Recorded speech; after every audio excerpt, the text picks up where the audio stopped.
Ready? Justin, middle of the field, 45-50. Green grass in front of him, leaving Lions in his wake. I am Jeff Joniak. Blitz is on. Down he goes!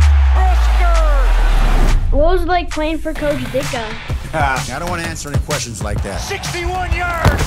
A Sunday stroll for Justin Fields.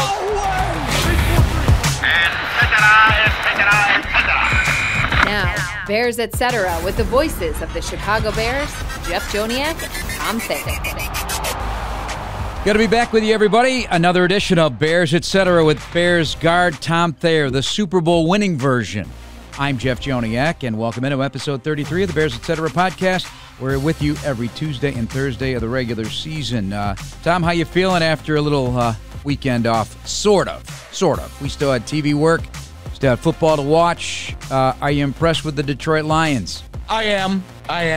You know, I'm a little nervous. I think they're a good football team. They really captured the personality of their head coach.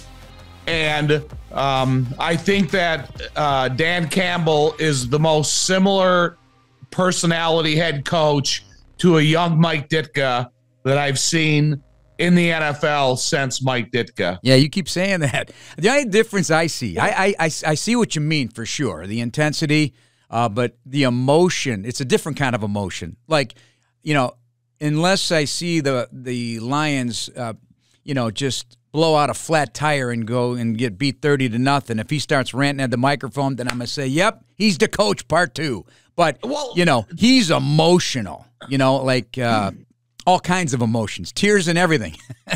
So is Mike Ditka. Mike Ditka would cry during a pregame speech.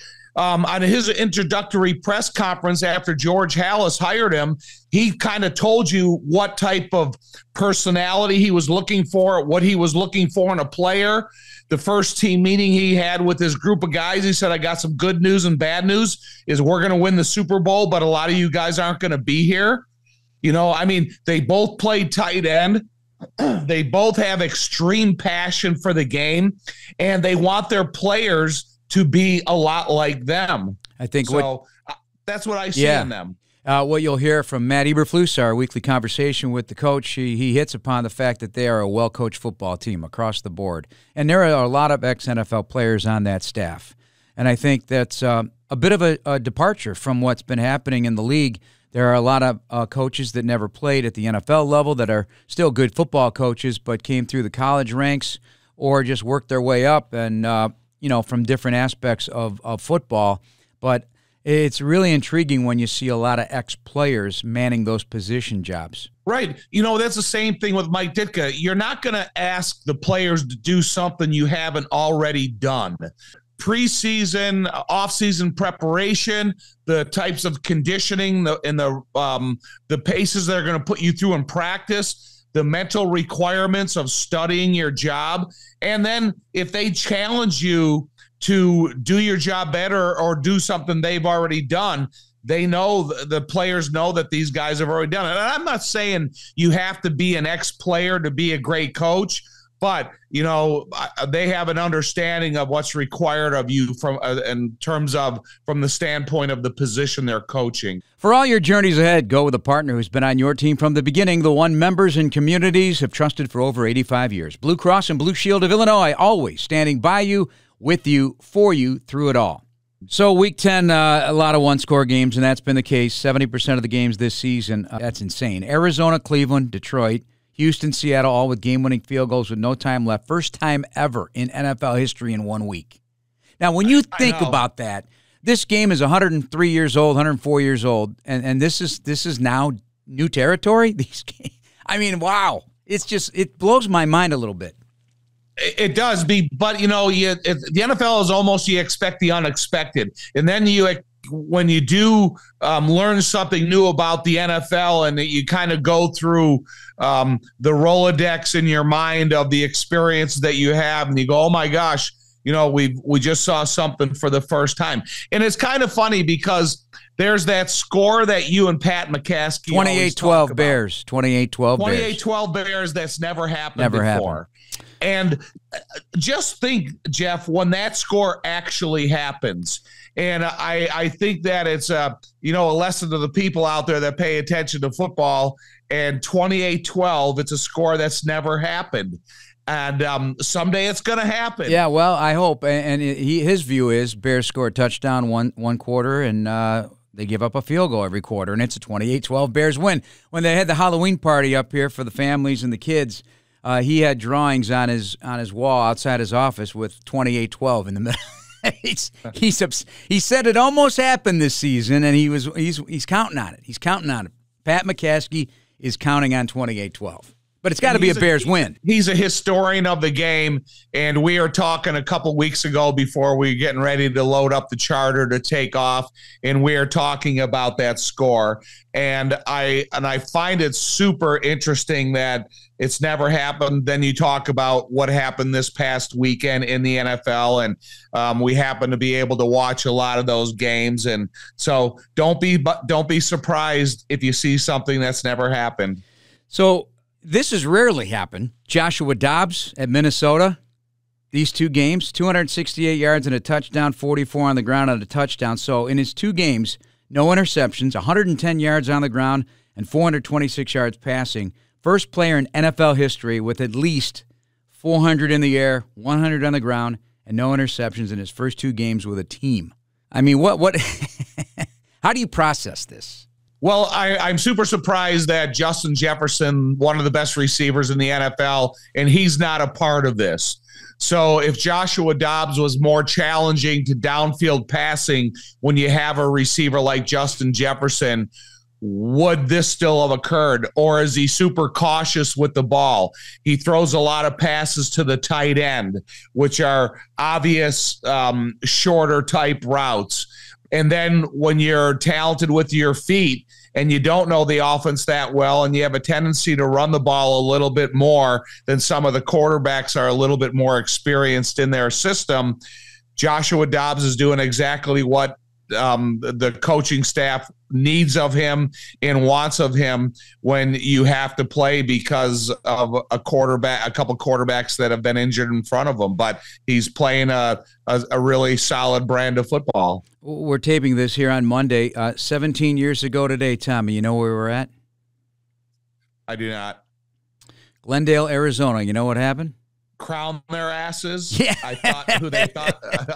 Yeah, Denny Green getting mad at the press for crowning the Chicago Bears as a good football team. We let him off the hook game. Off the hook game. That was playing in the locker room after the game. The players are getting a huge kick out of it, but down 23-3 in the final seconds of the third quarter, and Mark Anderson strip sack of Matt Leinart, who's now of TV fame in the college football world. Mike Brown scoop and score, then Charles Tillman scoop and score, then Devin Hester 82-yard punt return with the punter to beat, and then in the final minute, it was a field goal, no good. And I didn't realize this from watching the replay because it's all over Twitter. So I always knew Charles Tillman played on one of the edges on field goal block. Take a guess who was on the other side. I do not recall this. It was Hester. Oh, yeah. I do remember that. Yeah. So Hester came flying in. Charles came flying in, and then the kick just kind of zipped away, and the Bears get a win. That was something else. That made them 6-0 and on their way to a Super Bowl that many people feel they should have won. What I remember about that game is how well Matt Leinart played. First half. I did not think that he was going to play as well as he did. You know, he's a lefty, kind of a slow delivery.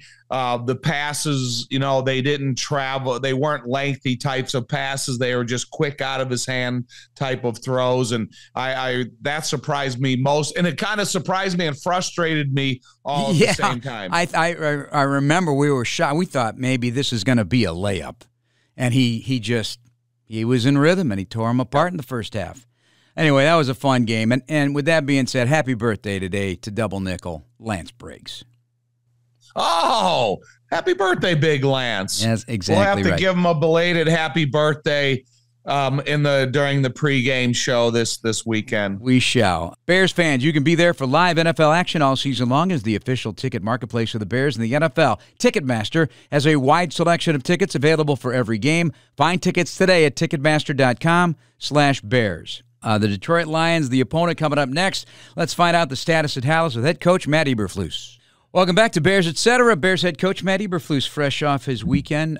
Tell me you did something fun and relaxing at some point, please. Yeah, Self Scout. That was fun and relaxing to me, and it was very important that you do that. Yes, it is. But I'm talking something with the family. Oh, yeah. Did you take the bride out to dinner? Yeah, well, we took a bunch of walks, which was great. Yeah, so over the weekend we took probably 3 walks. It was really nice and enjoyable to sit and have conversation and to relax, and it was a beautiful weekend too. Yeah, it certainly was. But hey, football is in all of us that cover this game, and you have been employed in it forever, played it. So yeah, you're never getting away from football. So what'd you learn? Yeah, so you go through the self-scout, and really we do it a couple of different ways. We're really self-scouting our individual players and how they can improve on their techniques, within our scheme. And because that's wins football games when you play with good technique and fundamentals. And that's what we always preach, and we're always going to preach that. And the players got with their coaches today, worked on 2 things in the run, 2 things in the pass in terms of their run-pass technique at every position. And they'll continue to do that. Our individual periods today, we're geared towards that. Those guys working on those things they need to improve on. And that's an important piece of it. And then schematically, it's important to look at yourself. So we took the last 6 games and looked at those. Looked at our tendencies, and we're looking to break tendencies based on what our looks are like and what we've done in the past. And again, we're always looking at that week to week, but we just take a longer look of it, just what other teams are looking at and seeing in our schemes. I'm curious about that. Never being a coach, I do enjoy watching tape, but do you automatically, when you're going through those 6 games as a staff or by yourself, are things popping up like, oh yeah, we gotta change that look? I mean, that you don't even realize when you're so submerged in planning every week. Yeah, it's one, what's working, number one, what do we need to improve on, and then, for what's working, of course do that. But of course it's always about, in the offense and defense, it's always about playing off of your looks that you've given so far, so, an offensive play might change, but the look changes, same thing with a defensive call, it might look like this, but then we're going to change it to look like that. So, that's always part of disguise. It's part of calling a good offense, to be able to keep your same core concepts, but also change the looks of it. You talked about the players also getting a few things to work on, and this happened the previous short bye week with Washington. It'll happen again at the big bye week coming up in December. And as you track players, do you find that most of the time they have improved that aspect of things? And it doesn't mean another problem doesn't crop up in their play, but do you see a graph, if you were graphing it, you see positive? Yeah, I mean, if you look at our roster, okay, it's a young group. There's a young group of players in there, and you look at the development, the growth and development, and this is what the coach's job is. If you look at Kyler Gordon, Jaquan Brisker, Stevenson, you look at Tevin Jenkins, you look at T. Scott, you look at all the young players, Tyson Bagent, all the guys that we're developing and the growth that they have during these first 2 years with us. Sanborn. I mean, you just go, you name them, keep naming them, Jalen Johnson's gotten better. Everybody's improved in their fundamentals, in their techniques. Even DJ, DJ is an accomplished player, but he's improving his technique and fundamentals. So our job as coaches is to develop everybody on our roster because we never know when somebody's going to be called to play and make a big impact in the game. Due to injury or just due to his opportunity. So we're always doing that, and that's a big part of it is the fundamental development of each guy. 0-4 seems like a long time ago, and it is in football world. 3-3 though looks very nice and a new platform to jump off of here. Underneath that umbrella of wins and losses, I know you mentioned a few things today about third down being improved. What are some other deep dive nuggets you can give us about where you're seeing major improvement? Yeah, I mean, so if you look at the identity of our football team, it's our style, first of all. The ability to run the ball and give us good distances on second and third down is very important, for us. And, we rank in the top, 5 in both categories in terms of rush average, offense and defense, and then you get yourself into those third down situations, and we're in the top 10 also in the last 6 games in third down conversion and stopping third down. So those are the two things that we pointed to in the team meeting. Those are obviously very important to us going forward. And then also the turnover margin. The turnover margin in those 3 victories, was +5. So we had 0 turnovers in those 3 wins, and we were +5 in the turnover margin. So that's a winning formula, in any level of football. We talked on tendencies as a team. How about individual tendencies when they show up on tape, whether a pass rusher he's going to the same move or an offensive lineman is, what's your message about tendencies individually from every aspect of their game and preparation? Yeah, I mean, it goes back to him partnering with his coach. His coach is in charge of really deep diving into that for the individual guy, and that takes a lot of time. They have to look at all the individual reps, with all the one-on-one pass rushes, all the one-on-one covers. If I'm John Hoke or Travis or I'm Morgan, this is my technique. This is when I do really good in pass pro, when I set this way, and I do a really good job in this type of protection when I know where my help is. And that's where I'm effective. And it takes a lot of time for those guys to be able to do that, but it's worth it. Do you ever get guys to say, listen, I know you're telling me to do it this way, but I'm comfortable doing it this way, and it's still in the framework of what you're asking for? Absolutely. Allow that latitude? Yes, absolutely. Certainly for a more experienced, accomplished guy. If a young guy is just starting to feel his way as a rookie or a second-year guy, certainly we'll, have a conversation with him, and work with him that way. But, if it's an accomplished guy, that's done it a certain way for a long time. Obviously we're going to listen to him, but we're also going to give feedback for what we think is right. Wednesday injury report will come out. We'll learn more about what the plan is, but it sounds like tracking in the right direction with Justin Fields. Yeah, yes, it is tracking in the right direction. Again, we'll make an update on Wednesday, but the progress looks good. What do you love about your running game right now? Obviously getting Herbert back is going to be, an added, punch, which is going to be really good. But Foreman's done a really good job of getting downhill, getting north. And, Evans is really came in and did a really good job for us, capturing the perimeter, having those good cutback runs, of being a viable option in the pass game. And then having Rowe come back. He's been a specialty back for us, but more than that, he's also carried the rock for us on first and second down. So, those 3 guys bring different things to the table. But like I said, Herbert getting him back is going to be really cool. Cole Kmet has arguably been one of your best players and expanding his game. Sometimes it's just blocking, sometimes it's catching the football, and he's getting increased targets and so forth. How impressed have you been with his development? Yeah, it's been really good. I mean, you take a guy that's, really improved every single week, especially in the last 6. He's a big part of the success that we've had. And like I said last time, his leadership is off the charts. And his toughness is on display every single week, and people feed off of that.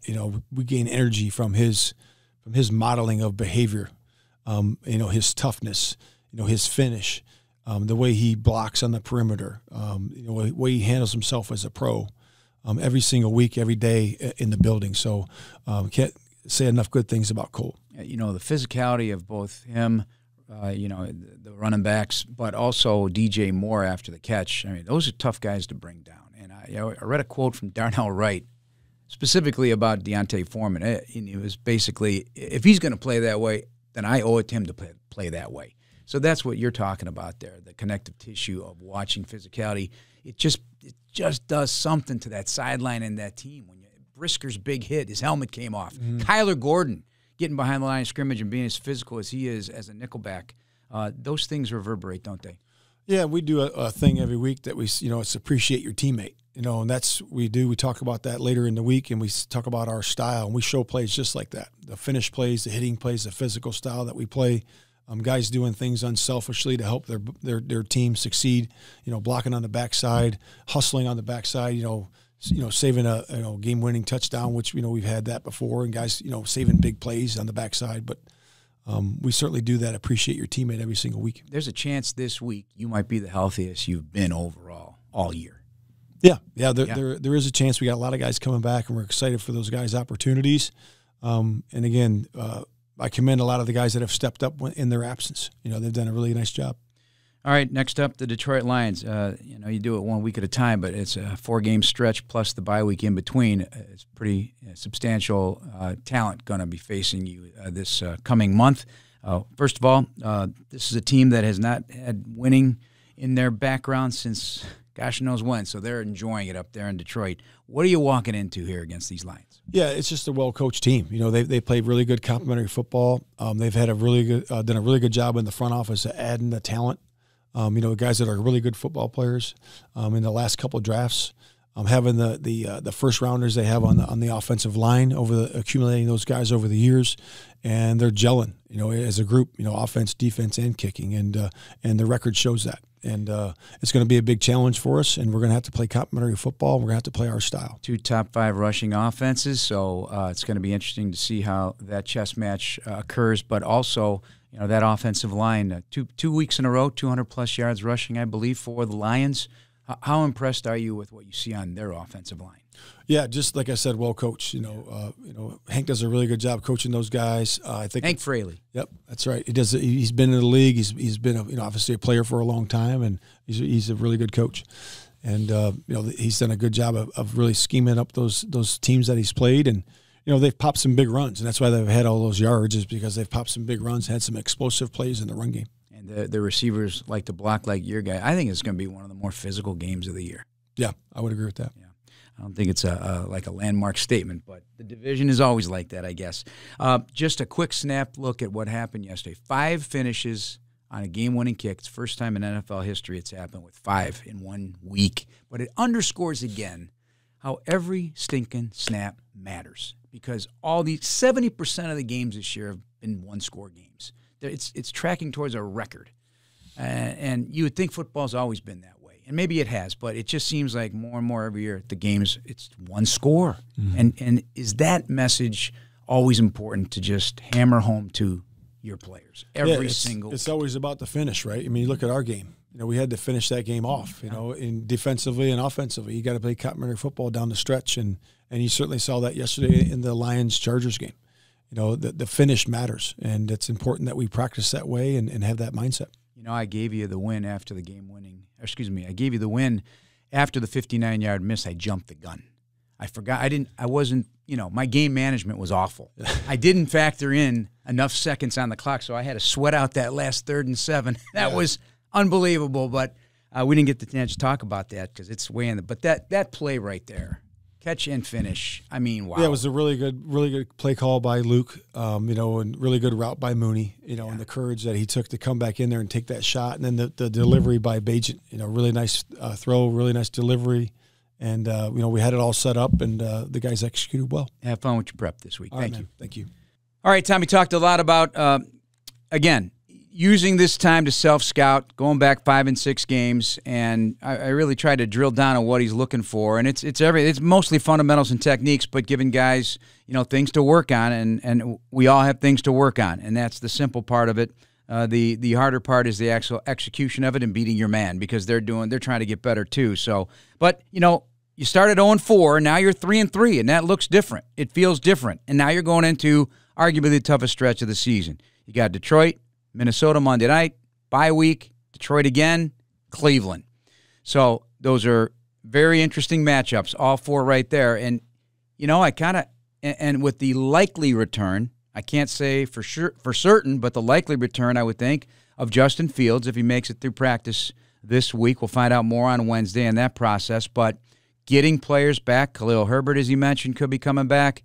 I'm sure Tremaine Edmonds is close to coming back, so they could be the healthiest they've been all year, and a lot of decisions to be made at multiple positions. We'll get into that with you in a second, but, you know, given what they've gone through, and as well as the defense is playing, stopping the run, playing well on 3rd down, getting healthier, T.J. Edwards is playing outstanding, Sanborn's playing outstanding, Kyler Gordon playing outstanding.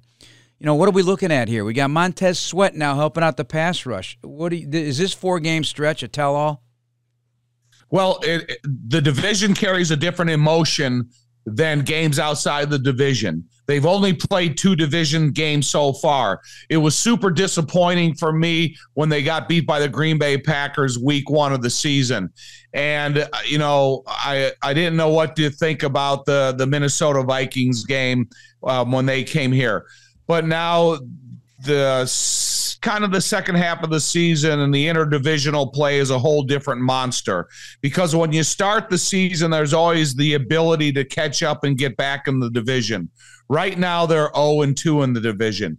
And like I said, what they're going to face in Detroit is going to be a whole different emotional type football game.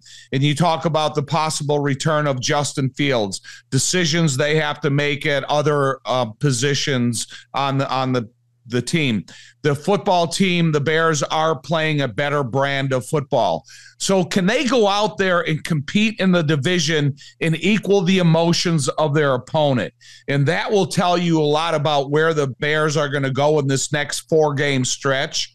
Because if they go out there and they have a hard time playing an organized brand of football in a really difficult atmosphere in Detroit, then I think it's just going to continue question marks from the outside. What's the dynamic of playing a team twice in what essentially will be 4 weeks because of the bye, but actually 3 games? You're going to play Detroit there this week and home here in a couple of weeks. What's the dynamic involved in that? And, does one game set the tone for the other or vice versa? Because, playing a team that close, you get, especially, I believe this is going to be arguably the most physical game of the year. If the Bears are ready to play, they're going to be as equally physical because that's who they want to be. And we know the Lions absolutely will be feeding off their home crowd, a division game. They're in the driver's seat in the division. They can't stumble right now. This is, for their perspective, this is a winnable game, right? You're going home to Ford Field after an LA trip that they squeezed out and won dramatically. This is a very interesting game here. How would you as a player think about twice in 3 weeks? All right, so identification of physical. It's running the ball and being able to stop the run. And then the pass game, it all, has a role in the game. But pass game is not physical. Running game is physical. So if the Bears can go out there and impose their will from a running game standpoint and kind of control the room, then they're going to have a better chance at beating the Detroit Lions. And if they go out there defensively and they play a real physical brand of defense and they can slow down the running game of the Detroit Lions, especially with the emotions that David Montgomery is going to carry along with them, I think that's how the Bears set it up for themselves to win this football game. And, you got DJ Moore, you got Amon St. Brown, you have Justin Fields, you have Jared Goff. 2 completely different styles of quarterback play. But from what we saw in the Washington Commanders game between Justin and DJ Moore, they could go on the road and have another one of those games, passing games that have an enormous impact on the Bears. But to me, it's going to be how the Bears run the ball against their physical brand of defense and how the Bears defense plays against their physical running game. They're definitely better stopping the run. They're third at that. Passing game they've had some issues with. 25th in sacks per pass play. They're bemoaning the fact that Aiden Hutchinson is about it in the pass rush. They're looking for somebody else to step up in that regard. But I can't get past their offensive line and the way their receivers block in the run game, much like the Bears want from their receivers. It's a similar mindset, but that offensive line is really good, and their offense right now is top 6 in about 9 categories, all the important ones, for sure. Yeah, but you know what? Then so all those complimentary things you say about the Detroit Lions and what they've been able to do, put those same compliments along with the Chicago Bears. And now they have 4 running backs that you can bring along with you. And if you, Luke Getsy, the play caller, if he's determined to call runs that kind of take a toll on the opponent early in the game so they can open up for better runs in the latter part of the game, they have the ability to do that. They can be physical with Tevin Jenkins and Darnell Wright. They can be physical however they're going to have the line is going to be constructed going into Detroit. So that's what I'm saying. You got to match them physical for physical.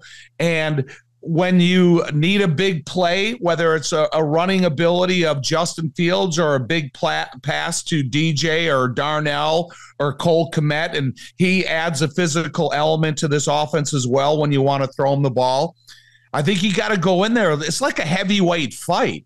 And it's gotta go. I mean, who can land the bigger, body blows to take a toll on your opponent? The interesting thing is that the Lions back-to-back 200-plus rushing games, and they've had big runs. Obviously, the Montgomery 70-plus. Jahmyr Gibbs is quick as a hiccup, and he's gone. And the Bears have put up some really good rushing numbers. They're 4-5 in the league in rushing. Detroit moved ahead of the Bears after what they did yesterday. Could this be a clock management game? Time of possession? Who's got the ball longer that leads to scores to wins the game? If they both decide that the running games are where they're going to try to hang their hat? The Bears have to be organized with the tempo of their snap count at the line of scrimmage. Like you always say, clean games. You got to play a clean game. That's what the Bears have to do on offense. If they get behind the sticks and it's 1st and 15, 1st and 20, because there's unnecessary penalties on the offense, it's going to be tough to be able to stay with the discipline of the running game. If they go out there and they have that disciplined running game, running the edges, running on the interior, trying to take a running toll against Hutchinson, then the Bears can do everything that Detroit's capable of. And you think about playing Detroit the last couple years outside of a guy like Darnell Mooney, this is the first time they're going in here with a bona fide number one receiver that you like to see how they match up against the group of guys the Bears have. Take a chance. Download the BetRivers app today. Jeff Joniak and Tom Thayer on the Bears Etc. podcast. Back and forth here on this. I know you're begrudgingly willing in my past history with you to give compliments to some of the players in our division. Are you of the mindset that offensive line in Detroit has got your attention? Yeah, they're a good group of guys. They are. Sewell, the offensive tackle, he's done a nice job of developing. Yeah, the first year I wasn't super complimentary to him because I don't know if he was really playing a dedicated NFL physical brand of football, but now he is. I think he's more active in his role. I think Dan Campbell provides a good challenge to he as a developing offensive lineman, and Ragnow and the other guys they have in this football team. I like their offensive line. I think they're a good group of guys, and I think they're really fortunate. You got a healthy Decker and stuff. That this is a group now that's been together for 3 or 4 years. Probably most of anyone in the division. I mean, Green Bay's had so many injuries, you can't put them in that category. Right, but pretty close. Right. So this is a group of guys that have been together for a while, and I think they can do everything equally as well. They're good pass blockers, and they're physical run blockers. But, when you look at the Bears and you have 8 rotating defensive linemen, you got to be able to rotate those guys with such frequency that you play with a fresh group of guys up front. And I think the Bears defensive line can complement the linebackers for the Bears. Chargers did not get to the quarterback. They did not get to the quarterback of the Detroit Lions, Jared Goff. He says he was not touched. Now they got it. They said on the stat sheet there were a couple pressures, but he in his mind said he did not. So with him in his past, when he was with the Rams, muddy pockets bothered him. I think he's really grown to understand the game at a different level with Detroit and is not seemingly bothered by that as much. And he has done you got to give the guy credit. A lot of people just completely dismissed him. After that trade, they were like, we got Jared Goff and he'll be a bridge to somebody else. And that did not happen. He's not blessed with great escapability. Yeah, if they provide a pocket and you don't interfere with the pocket at all, then Jared Goff is going to go unhassled like this past week. So that means that you got to get creative with your line stunts on the inside. Like that sack by Justin Jones last week. Outstanding. That is not a play that center wanted to go in there and watch in front of his teammates. It would be a play that would keep me up all night. And I would be nervous watching that in front of Ditka or Dick Stanfeld, the offensive line coach. So when an offensive line gets ready to play an opponent and they know what they're dealing with on the edge, but they also know what they could be dealing with on the inside, then there's concerns raised there. So typically we would save all this discussion for the Thursday podcast, but I'm so excited about this game because I know the environment is going to be one of those fun ones. It is. It's going to be that way, as you've been laying it out for weeks about the environment, and that kind of hypes me up as an announcer. I'm ready for a playoff-type atmosphere, and hopefully the Bears play and bring everything they've got for that game. So we'll break it down even finer when Tom gets through all the tape, and we'll do that on Thursday as well. All right, so I mentioned about positions. Obviously, the interior three of the offensive line for the Bears. If Nate Davis is ready to come back, there will be dominoes. How do you think they fall? What would you suggest in terms of that? Well, I'm not taking Tevin Jenkins out of the lineup. That's one thing for sure. And he's already played left guard, so he can play that position.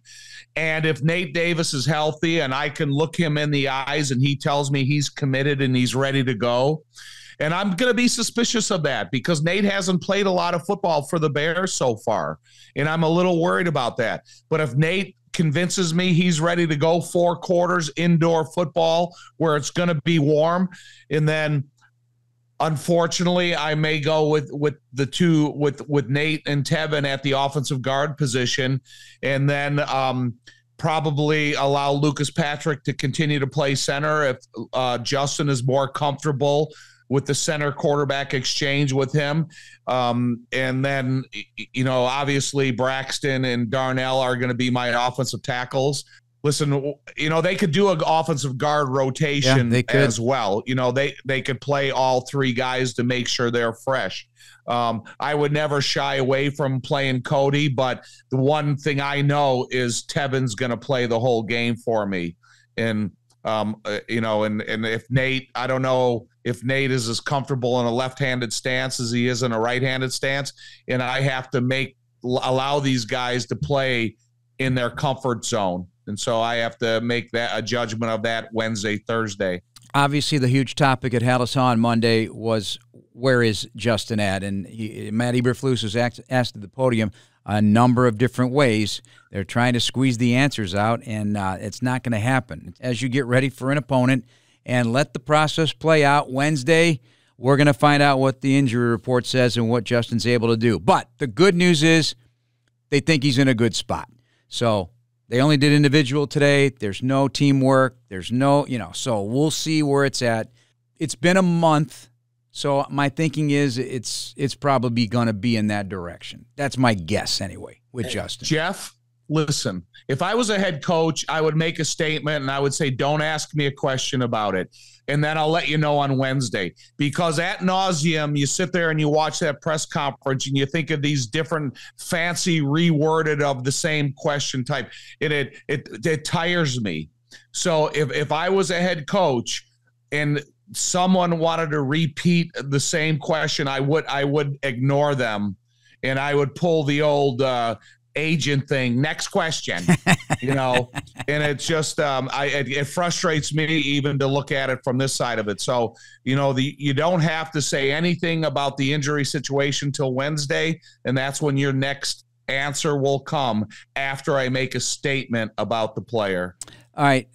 This is kind of putting you on the spot. I'm going to throw myself into the same mix because I hadn't really thought about it. Because if they spent a couple days this weekend doing some fun things with their family or their kids, and most of it, though, spent on working on the tape and watching things all over again, are there 3 things that pop in your head right away that will improve the Bears starting next Sunday in Detroit? It could be any of the 3 phases, and I'll just kick it off and start it, Number 1 for me would be to continue to elevate targets to DJ Moore and Cole Kmet and keep pounding the ball. Elevate that number. Keep finding your skill, whether it be if it's Tyson Bagent this week or Justin Fields. Keep using them to your best advantage because of the bounce it'll give Darnell Mooney. They're going to pay a lot of attention to those guys then. Darnell, it should continue to open up opportunities for Darnell Mooney. And I feel he's in the best spot he's been in since the injury a year ago. Would you agree? 100%. And we've talked about it before. I think Darnell Mooney is the most creative runner of the ball, the most creative runner on the football team with the ball in his hands. And listen, man, I have all the respect in the world for DJ. I love the toughness of Cole Kmet, but creativity on his feet, Darnell Mooney, I think, is the best the Bears have. My number one is tackling. I need on the spot tackling. I know that I like team defense, and I respect the caliber of athlete there is in the NFL. But yards after contact, yards after catch. If there's a more immediacy to the first contact, you're going to make it more difficult for your opponent. And then if there's an immediacy to the initial tackle, that means you're playing a more physical brand of football. All right, my number 2 is on special teams, because the way these games are all going down, I really need a clean game on special teams. Can't have penalty, and they haven't had a lot of penalties on special teams, but you can't have any special teams miscues whatsoever, especially in that environment. It'll just set them up shop, and they're going to go to work and hurt you. So special teams, clear it up 100%. You can't give up a punt return of 79 yards for a touchdown. You got to be super sound on special teams. There's a lot of experience on their special teams unit. It's a young team, but there's experienced guys on there, and I want to see that really be underscored here. Right now, the Bears are also 32nd in net punt, so they got to get a better job done. Obviously, it was already 31, and now the punt return made it worse at 32. So you got to improve that aspect of when you need a banger punt, you got to get a banger punt. What do you got? You're dealing with a lot of captain crazies on the special teams too, whether they're on your side or the opponent. So you got to get ready. My number 2 would be, I'm assuming Justin's going to play, so that's why I'm saying this. It would be snaps from directly under center out of an I formation with aggressive play action passing. If you want to go into a really loud environment like Detroit, if you want to put your offensive line in the most aggressive position repeatedly as you possibly can, it's going to be an I formation backfield, quarterback directly under center, and then the intersection of runs and play action fake, our guys are going to be on the move. And that means if I have a running play, the running back is going to approach me. I'm not going to take shotgun snaps at a running back that's in a standstill position next to me, and then he's going to have to create his momentum. I'm going to have play action directly under center, I formation for the aggressiveness of my offense. Can I do one more as an offense, though? Yeah. I brought this up to you. First down passing. Tyson Bagent was sacked 1 time in his games on first down. Justin 9 times in similar snaps or similar passing attempts. Those are no better than a first down penalty that sets you back. You don't want to be behind the chains on the road against that lively environment. So that would be one, reduce your first down sacks. And that's a multitude of reasons. It's quarterback. It's also the offensive line, obviously, and everybody else. But that would be my third. How about you? Okay, I'm going to piggyback on that. First down passing. In the first game of the year, Justin had 11 completions to the running back in the first game of the year. And then it drops off significantly every game after that. So if you want first down passing, yes, you got to include Cole Kmet and DJ Moore and Darnell Mooney in those targets, but you also have to have reliable check down receivers, and that is the running back position. So if you combined all that first down passing and you eliminated the sacks, the way you eliminate the sacks is being able to identify your outlet receiver. And a lot of time that is the running back to the tight end. So if Justin could go and pick up the amount of throws to the outlet receiver, he will decrease the chances of sacks. Good news, Chicago United Airlines is getting brand new planes with all the bells and whistles like Bluetooth connectivity, screens at every seat and room for everyone's roller bag. United, proud to fly the Chicago Bears, and you too. And we're brought to you by PNC, official bank of the Bears. Our remaining moments here on Bears, etc. Tom Thayer, Jeff Joniak. A couple of nuggets, Tom. As you may or may not be aware, the National Football League has a Fan of the Year award, and each team has a nominee. And the Bears nominee this year, released late last week, Shamika Leach. This is to celebrate exceptional fans who inspire others through their passion for football, and so automatically gets a trip to the Super Bowl. So that's pretty cool in Vegas for Shamika, and has the chance to be the Ultimate Fan of the Year, which means a Hall of Fame appearance. But she's very involved in the Bears team initiatives and her community. She volunteers at Bears Huddle events, monthly community service volunteer activities, and is a Bears watch party regular. So we're on the road. They have these watch parties, Tom. And she comes to training camp every year as well. So congratulations to Shamik. I love that they're involving this because there are some very, very loyal fans that really get into it. Oh, listen, so I've always wanted to talk about this. So my mailman, every single home game, they have a tailgate that's about a mile away from the stadium. They go every Sunday and they set up and they have a on-the-spot watch party. They don't have tickets to go into the game. Wow. But they have a gathering of this same group of people every single home game Sunday.